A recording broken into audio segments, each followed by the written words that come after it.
Una historia memorable. Hoy es una fecha especial. Hace 85 años sucedió algo extraordinario que marcaría la vida de miles de colombianos. Les invito a hacer un recorrido por la ruta trazada por Dios para expandir el mensaje de salvación en Colombia y su crecimiento en la zona norte hasta llegar a Valledupar. Todo inicia con la llegada del misionero Larsen, su esposa Abigail y el pequeño Kate al muelle de Puerto Colombia un 12 de mayo de 1937. De allí la familia misionera se dirige al departamento de Santander, donde en sus primeros 5 años se logra establecer la primera obra de Colombia, en la ciudad de Bucaramanga. En 1942, el misionero y su familia se disponían a viajar a Canadá a su descanso, pero el viaje fue interrumpido debido a la Segunda Guerra Mundial.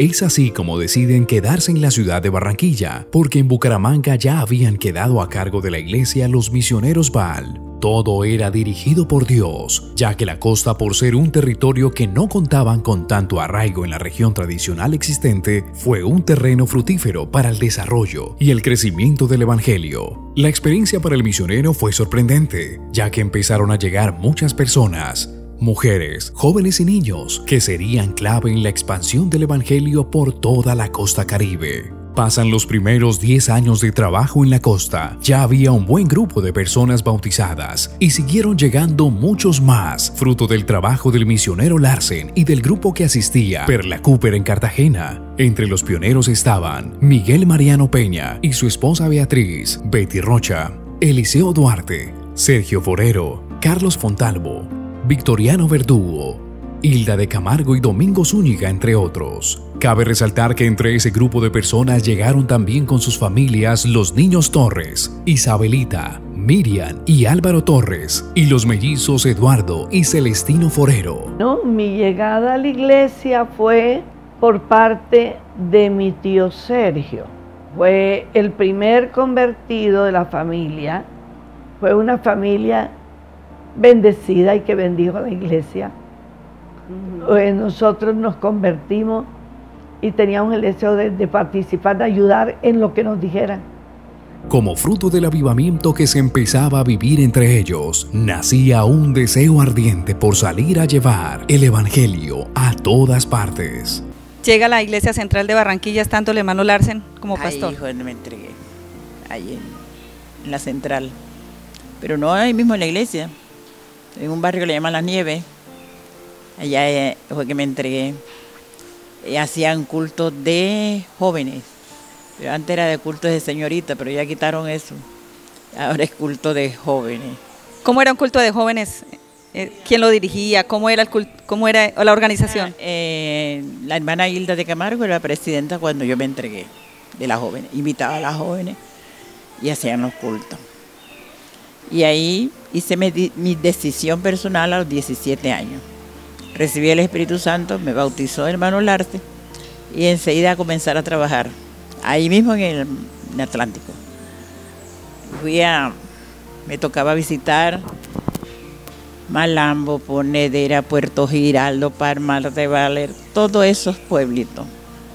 Y reemplacé a Isabel Torre en el Sudán, pueblo allá casi a la orilla del río.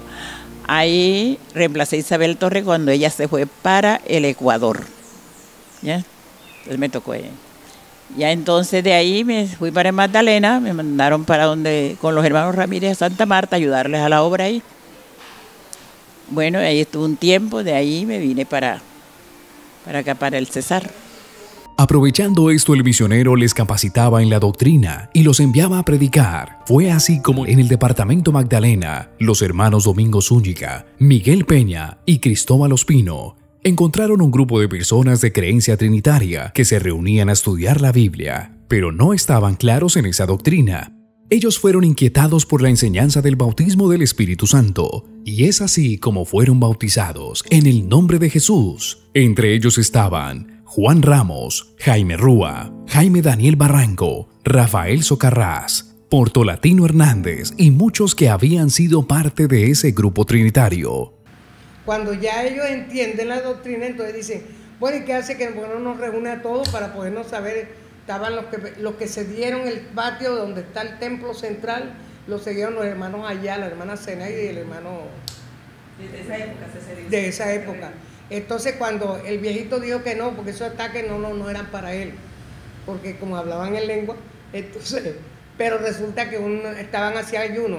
Entonces cuando se viene el hermano Pino como a reforzar y a recoger todo ese material que ya el hermano había implicado y tomado, entonces comenzó a reunirnos en la casa de los hermanos Ayala. Y ahí hacía su pequeño culto el hermano Cristóbal. Y ya después no venía solo, sino que venía con el hermano Zúñiga. Y el hermano Zúñiga también se mandaba un poderoso mensaje. Y ya ellos fueron entendiendo poco a poco. Cuando ya la hermana Zenaida ve la cosa y dice, mijo, la cosa es verdad. Y vamos a buscar al Señor porque estamos cuentos, estamos afuera. Y con ese tema, él le dijo, bueno, entonces vamos a darle ese pedazo de tierra que construyen un templo ahí. Y nos dieron un pedazo de tierra y lo construimos nosotros mismos sacábamos arena, gravel y todo. De esta manera se inició la obra de Dios en Fundación, donde en el año 1953 es posesionado el hermano Miguel Peña y su esposa Beatriz. Este fue un lugar estratégico para la expansión del evangelio que alcanzaría a llegar al departamento del Cesar, Guajira y sur del Bolívar. Para el año 1959 fue enviado el hermano Miguel Peña de misionero a Ecuador y el hermano Eliseo Duarte es quien queda a cargo de la obra en Fundación. Entonces, en el año 59, cuando el hermano Peña fue nombrado misionero para el Ecuador, él fue, en el mes de marzo, se fue a hacer una inspección y me mandaron a mí para reemplazarlo ese mes en Fundación. Entonces, en esa época había un grupo de jóvenes muy fervientes, que testificaban, que hacían una labor evangelística muy maravillosa, pero eran jóvenes que escasamente leían. Entonces yo pensé, qué bueno poder ayudar a todos estos jóvenes para que ellos puedan hacer el trabajo mejor. La obra siguió el impulso que llevaba el hermano Peña, con la diferencia que el hermano Eliseo se destacó por hacer un buen trabajo de formación integral con el grupo de jóvenes que había. Entre ellos recordamos a Victoriano Verdugo, Hernando Rivero Bracho, Ventura Ramos, Humberto Payares, Pedro Cueto, Alejandro Fontalvo, José y Santiago Hernández, Rafael Benavides, Eloy Solano, Ángel Peña y Elba Guerra, entre otros. Como fruto de la preparación de obreros, este grupo de jóvenes continuaron la propagación del evangelio. La visión que yo tuve en el mes que estuve, tuve la oportunidad de realizarla, porque ya entonces allí habían dos hermanos bachilleres, el hermano Sierra, que era pintor de avisos, y el hermano Enríquez, que trabajaba en el banco. Entonces yo le dije, hermanos, vamos a hacer una cosa. Yo les enseño Biblia los lunes y ustedes los sábados les enseñan gramática y aritmética o matemáticas. Y así se hizo una escuela y todos esos muchachos fueron los obreros que llevaron el mensaje por el Magdalena, por el Cesar y por la Guajira. Y a lo largo de esos 8 años y medio, se establecieron unas 20 iglesias, sí, si quieres se las enumero: Aracataca, Sevilla, Ciénega, Santa Marta, Algarrobo, El Copey, Bosconias, El Difícil, Plato, Mariangola, Aguas Blancas, Valledupar, Codazzi, Casacará, Las Palmitas, en La Guajira, Distracción, Maicao y Riohacha. Fue un trabajo fascinante, lleno de anécdotas y persecuciones que tuvieron que vivir estos jóvenes. Pero esto, más que atemorizar o estancar el trabajo, era como un motor que les impulsaba a seguir la labor. Llega el año 1961 y es enviado el hermano Victoriano Verdugo a Valledupar, después de haber iniciado un gran trabajo en los hermanos Arhuacos. El hermano Victoriano, que fue el primer pastor en Valledupar, le ayudábamos 400 pesos para pagar el arriendo, que eso valía la casa. Donde él vivía se hacían los cultos. ¿Solo sacaba de ese 50% que Exacto, el 50% y los ofrendas. Y el hermano Pontalvo, que era el presidente de los caballeros, él era carpintero. Entonces, las ofrendas de ellos, de los caballeros, se usaban para hacer bancas y púlpitos para proveerle a esos grupos que comenzaban.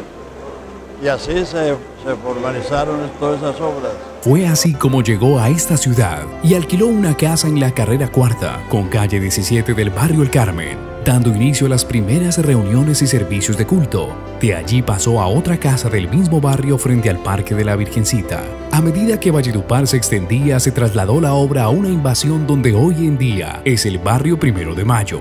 En este lugar se continuó el trabajo y la obra siguió avanzando de igual forma como avanzaba la ciudad.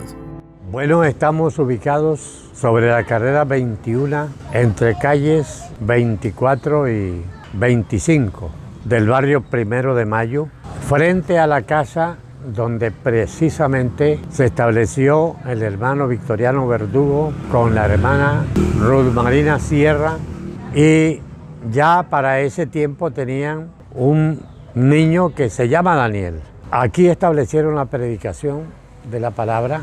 Recuerdo muy bien que había unas bancas largas de madera y se reunían varias familias ya en ese tiempo. Por ejemplo, puedo recordar la familia Mena, la hermana Rosa Garizao, que pertenecía a una familia de acá del 1 de Mayo. También recuerdo de la hermana María Elena Santiago, que visitaba también la iglesia con su marido y el papá de su marido. No preciso en el momento los nombres de ellos. Había acá una pequeña congregación. Se reunían varias familias ya. Incluso los hermanos Valdés venían de allá de la cuarta, de esos lados donde había estado ya el hermano Verdugo. Ellos también se reunían acá con algunos de sus hijos. Ya estaba nacido Francisco Valdés, hijo del viejo Valdés. Creo que también Nuris asistían acá a los cultos. Ya había varios hermanos en Cristo que se bautizaron estando aquí el hermano Victoriano Verdugo. En el año 1965 es solicitado apoyo del misionero en Ecuador y es enviado el hermano Victoriano a colaborar. Entonces llega a la iglesia en Valledupar el hermano Ciro Navarro. Con la llegada del hermano Ciro Navarro Bayona y la hermana Marina, desde la ciudad del Banco Magdalena, fueron trasladados a este lugar, llegaron al barrio 1 de Mayo. A mí me consta porque yo visité el lugar y ya no cabían en las pocas bancas que había. Entonces surge la necesidad, en cabeza pues del hermano Ciro, que era el pastor, de obtener un lote para construir el templo. Ya era una necesidad apremiante. En razón de que yo tenía un cargo regional, era líder de la juventud en esa época. Y visitaba pues a Valledupar y me tocó en suerte, diría yo, acompañar a nuestro hermano Ciro y salimos a buscar el lote. Cruzamos esta avenida que está acá, viniendo del 1 de Mayo, que en esa época no era una avenida, sino una trocha. Había un levante, eso sí, había un levante y estaba la trilla de los vehículos, de los Willys de esa época. Y precisamente donde estuvo el colegio de la iglesia, hablando ya de la iglesia, ahí vivía una señora que le decían Tina, y nosotros pasábamos por ahí y ella estaba sentada en la puerta y le preguntamos que si por aquí no vendían un lote, y dijo precisamente, ¿sabe que el lote ese? Ella señaló de para acá, está de venta. Y fuimos al barrio San Joaquín, allá vivía el señor Sade, preguntamos por él y se puso a la orden para hablar con nosotros. Ya le dijimos de la necesidad que teníamos de un lote y que habíamos sabido que él era el dueño de ese lote. Dijo, sí, yo lo vendo. Entonces entramos a mirar precios y nos dijo, el lote vale 7.000 pesos. Ese mismo día que hablamos con él, acordamos que le dábamos 3.500 pesos y al obtener la escritura le dábamos la otra mitad de los 3.500. Dijo que sí. Pongamos que del 69 al 71 más o menos. Yo le recibo a él. Yo entrego en Maicao, yo fui el segundo pastor acá. Bueno, yo recibo una congregación muy bonita con muchos jóvenes con familias. El hermano Ezequiel Maestre era soltero, él era solo. Pero recuerdo el hogar de los Ballesteros, Analida y su esposo, que para ese tiempo el esposo de ella no era convertido al Señor, pero ella sí. La familia Cortés, la hermana Rosalba con el hermano Cortés. Recuerdo la familia Mena, los esposos Mena. Sí hacíamos cultos ya en otras partes, pero no se había constituido una segunda iglesia.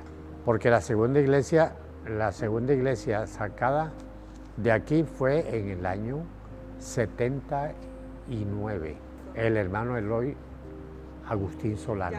Pasado el tiempo siendo pastor el hermano Eloy Solano, en esta congregación se visualizó la necesidad de sacar una segunda sede. Fue entonces cuando ubicaron al hermano José Manuel Castro Zabaleta el 19 de abril de 1979. Hasta recuerdo porque él comenzó a servir, predicando el hermano Monti. Y en base a eso es que él, cuando se abre la segunda, él es el primer pastor. En 1979, en marzo de 1979, se constituye la segunda iglesia y el pastor es el hermano Montimer. ¿Alcanzó usted a administrar entonces algún tiempito el hermano? Sí, al hermano Monti, claro. ¿Cómo lo describe? No, pues, hay tantas cosas que decir de él que uno no sabe por dónde comenzar. Totalmente entregado a la obra, totalmente entregado a lo que era construcción.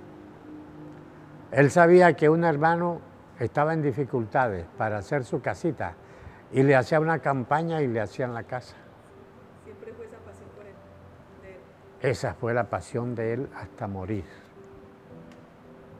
Porque creo que cuando él fallece, me cuenta el hermano que está ahora de pastor que él dejó ya montado un proyecto para reconstruir la iglesia de la Nevada. El crecimiento de la obra de Dios en Valledupar ha sido sorprendente. Cada uno de los hermanos que se han ido anexando a las filas se caracterizan por esa pasión hacia el servicio a Dios y la expansión del reino, heredada de todos los hombres que Dios ha puesto a liderar en esta región y que hoy es reflejado en un crecimiento que no se detiene, contando en la actualidad con 34 congregaciones en el área metropolitana. De todos aquellos que representaron la primera juventud, unos ya han partido con el Señor, dejando un gran legado. Otros, a su edad avanzada, siguen escribiendo esta historia memorable, que sirve de inspiración a la actual generación. Gracias a Dios por pensar en Colombia y a todos los que han aportado en estos 85 años a este crecimiento con su entrega y pasión por la obra de Dios. Cerramos este capítulo con las palabras de Monti cuando pensaba en cómo será esta iglesia si el Señor no ha venido y se celebren más aniversarios. El Señor no viene en vuelta de 10 años, aquí a que se completen los 90, los 100 años, esto será inmenso.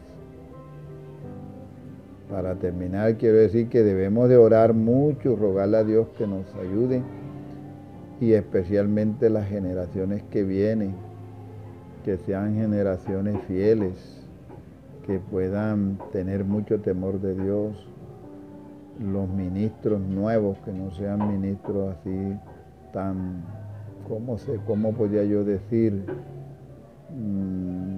Tan livianos en la fe, tan livianos en las cosas,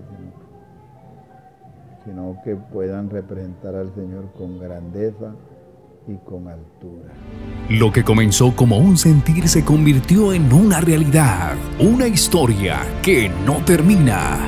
85 años donde hemos visto su mano, desde la primera semilla hasta la que hoy es su gran cosecha. Toda una nación impactada por el poder de su palabra. Ciudades, pueblos, veredas, un mover del Espíritu Santo que cada día transforma la vida de más colombianos. Por esto y mucho más, solo nos queda decirte: gracias, Jesús, por haber puesto tus ojos en Colombia. ¡Felices 85 años! Iglesia Pentecostal Unida de Colombia.